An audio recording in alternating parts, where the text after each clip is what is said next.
जंगल के घने हिस्से में शेर और भेड़िए की पुरानी दुश्मनी थी।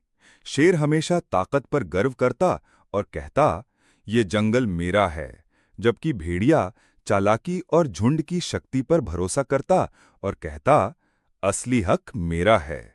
एक दिन दोनों आमने सामने आ गए।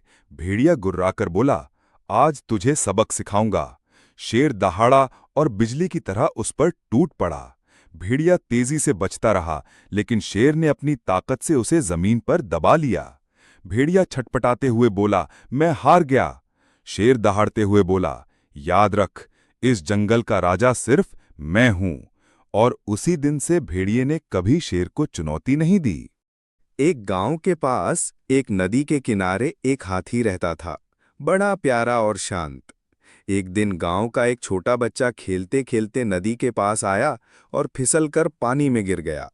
बच्चा जोर जोर से चिल्लाने लगा, लेकिन आसपास कोई नहीं था। हाथी ने अपनी बड़ी सी सूंड आगे बढ़ाकर बच्चे को पानी से बाहर निकाल लिया। बच्चा थोड़ा डर गया था, लेकिन जैसे ही हाथी ने अपनी आंखों से प्यार दिखाया और उसके कपड़े सूंड से साफ करने लगा, तो बच्चा मुस्कुराने लगा।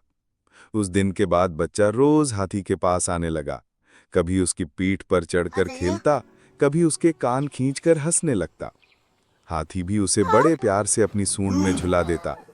गांव वाले पहले डरते थे कि बच्चा हाथी के इतने पास क्यों जाता है, लेकिन जब उन्होंने देखा कि हाथी तो उसका सच्चा दोस्त बन गया है, तो सबने उनकी दोस्ती को कबूल कर लिया।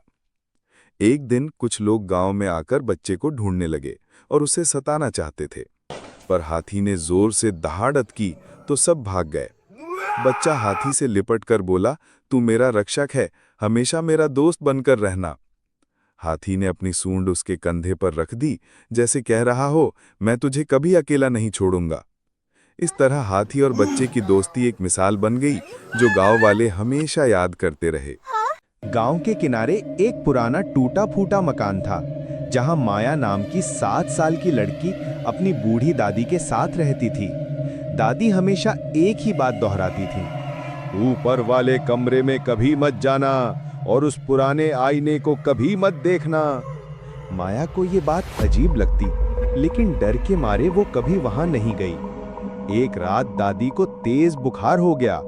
माया वैद्य को बुलाने दौड़ी, लेकिन जब वो लौटी तो देखा दादी बिस्तर पर शांत लेटी थीं, आंखें खुली हुई, लेकिन कोई हरकत नहीं। माया उनके पास जाकर रोने लगी।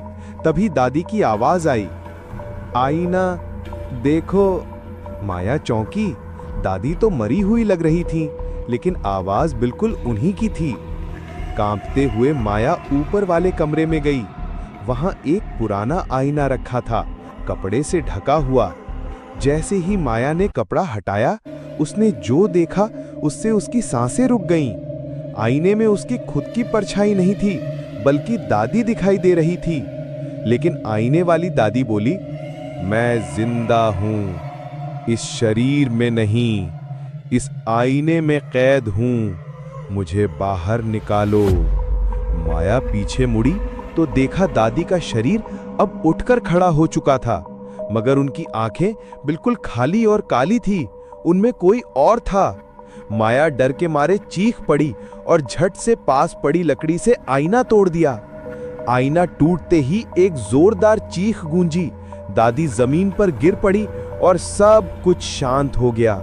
सुबह गांव वाले जब पहुंचे तो देखा माया अकेली बैठी थी, लेकिन उस कमरे में अब एक नया आईना रखा था।